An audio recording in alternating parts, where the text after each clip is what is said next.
It all started with another family camping trip.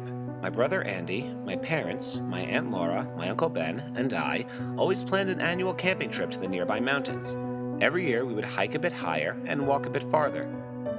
This year we went up about 10 miles and halfway around the mountain to a grassy flatland. It was pretty nice, quiet, and unmoved by the urban life just a few miles down the road. The only part I didn't like was that there was no actual bathroom. So, if you needed some quiet time in a john, you needed to take a shovel and hope you don't pick up poison ivy. It was getting closer to sundown, and the camp was all set up, and the fire was crackling in the center. I had the greatest urge to take a piss, so I told my mother I was going into the trees for a moment. She told me not to go too far, and I nodded to show her I understood. Then I left. I walked into the collection of trees, moving just far enough to see the light. The last thing I wanted is one of my family members just peering behind a tree and causing another one of those awkward moments in life. Once I was on empty, I fixed my pants and planned my way back. But just as I was about to leave, something caught the corner of my eye. I turned my head, and in a pond a few feet away, there was a girl washing her legs off. I was curious, so I walked over. She had pitch black, messy hair and these 2 pigtails. She didn't look much older than me, maybe 13 or 14. She wore a torn, pleated uniform dress, but no shoes. Her legs were covered in bruises and cuts. Hey. I watched her finish wiping her legs off with the water and stand straight up. She slowly turned to me. Her black bangs were long and overgrown.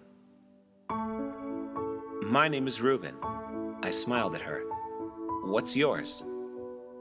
A fog rolled in while she stood there silently. Then once I could barely see the trees behind her, I heard her whisper. Lulu. Lulu? Well, that's a cute name. So, where are you staying? I looked around. It was almost impossible to see anything. Not only that, but the sun was starting to go down. I can take you. She muttered softly, taking my hand. Her skin was smooth, even with the bruises. Soft and plush-like, but so very cold. I was quiet for a moment, conflicted if I should go with her or not. I gave her a smile shortly after and agreed to follow her. We walked on the dirt path that was cluttered with dead leaves and fallen branches. At the time, I was only concentrated on her, and not the fact that she was walking blindly into fog like it was an everyday task. The foggy forest had dimmed as the sun descended.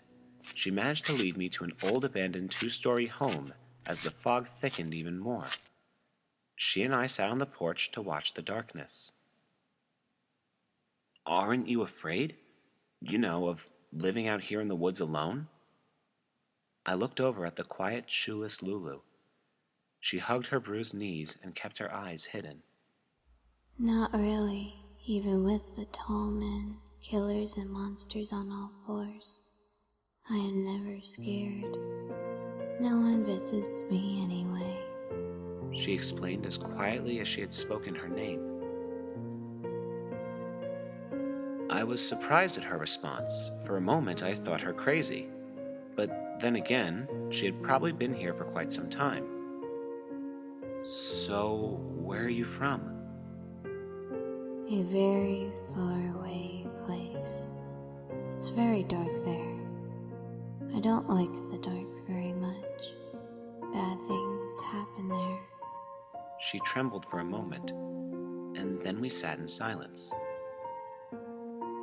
Why do you cover your face? I asked after feeling a chill from the cold air. I don't like people seeing my face. More eerie silence rolled in with the wind. Then I cleared my throat. When do you think the fog will let up? I will need to get back to camp before my parents get worried. I looked at her and she stood up. Something felt strange about her suddenly. A sad, demonic feeling overwhelmed me. Are you hungry? she asked, walking to the door, falling off its hinges. Yeah. I stood up as well, ready to follow her inside. She walked into the house and I followed. Inside was a very well-kept bare home. There was barely any furniture, let alone dust. The windows were clean, the couch looked soft. Hell, there were even lights on in the kitchen area. I sat on the couch, which was nice and soft despite its seemingly aged upholstery. She entered the living space with an old chipped plate and a bowl of soup and a shiny silver spoon. She set it on my lap and went to get me a napkin, then disappeared up some steps. I sat alone eating my soup. It was sweet and warm and went down well. It had a deep red coloring with clear signs of vegetables floating about. I ate thinking of my parents. I had been out a long time and we didn't walk that far. Shouldn't my parents be calling my name? I should be able to hear them from here. It was weird. Ever since the fog rolled in. I dismissed my thoughts after my soup was done and my eyes became drowsy.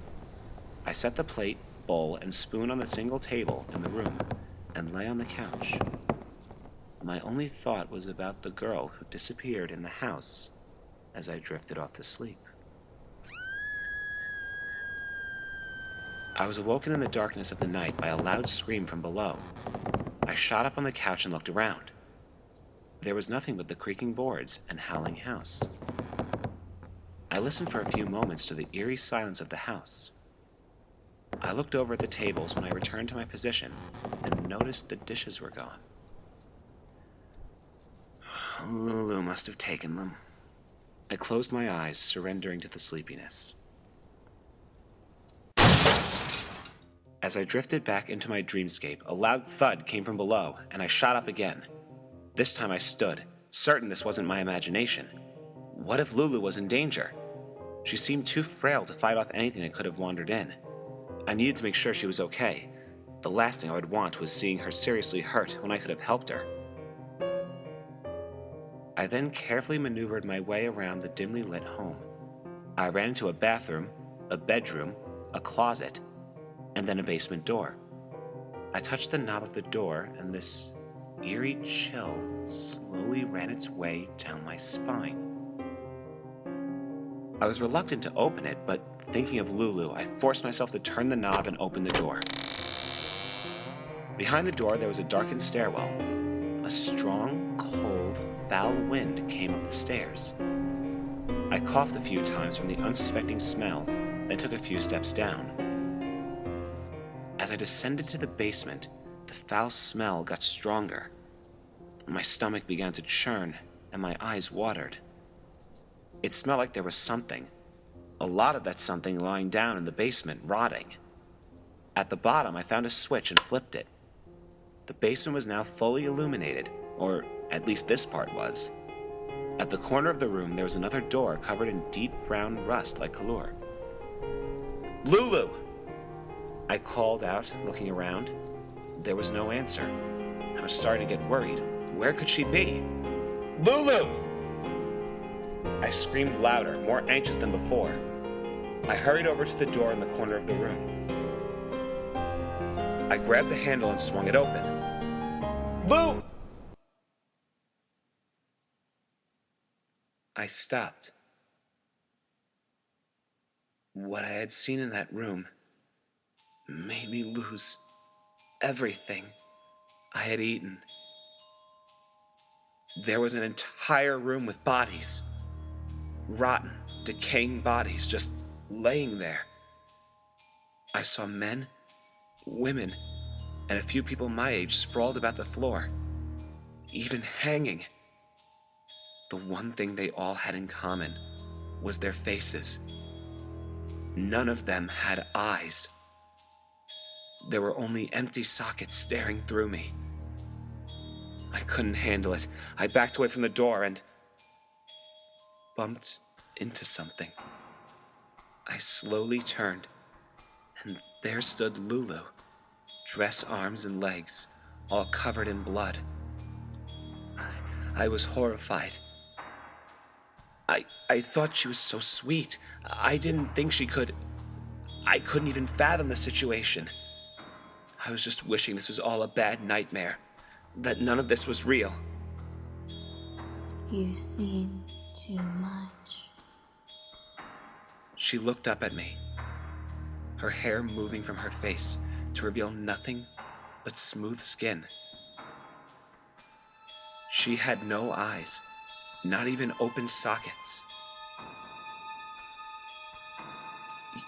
Your face.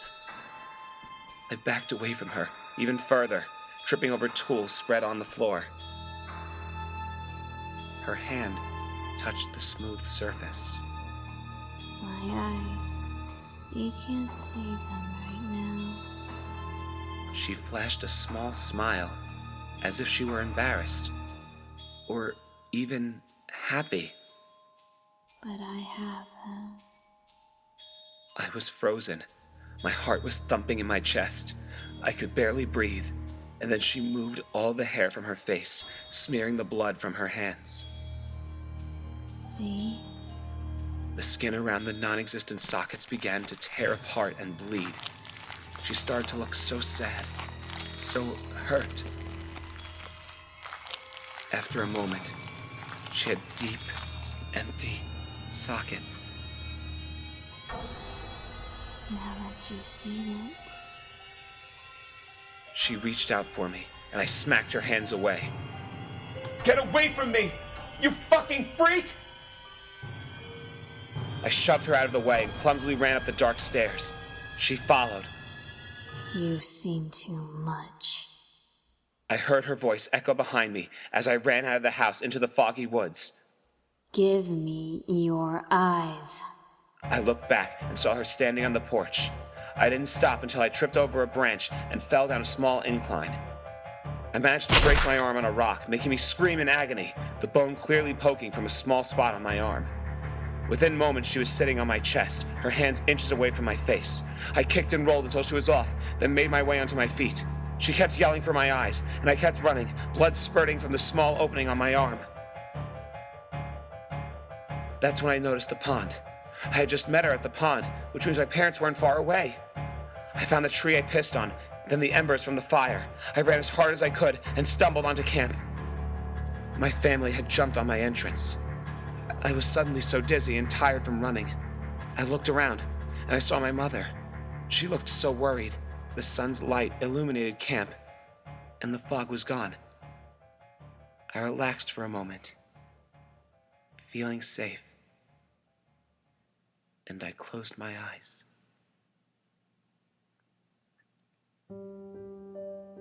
I woke up in a hospital, my mother standing above my bed. I had a tube in my arm and a cast on the other.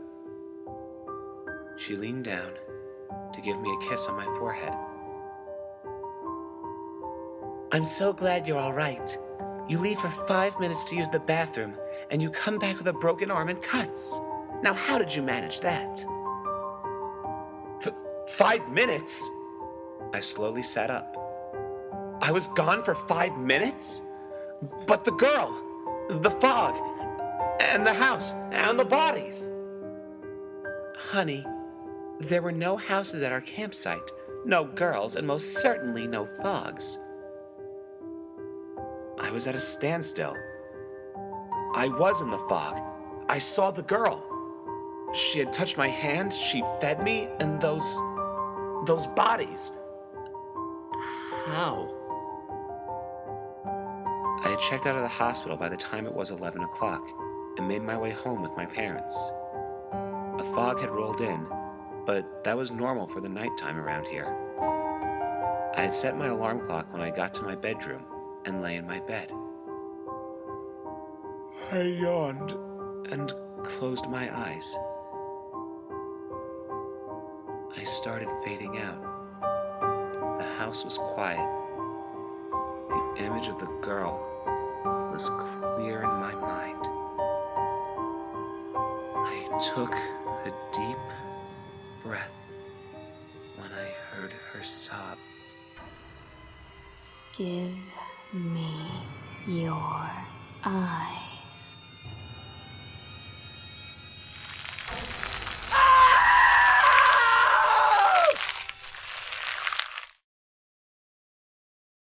News headlines: 7th gruesome suicide. Boy takes his own life by removing his own eyes and bleeding to death. Parents found him early this morning, lying on his bed deceased. His eyes, however, have not been found.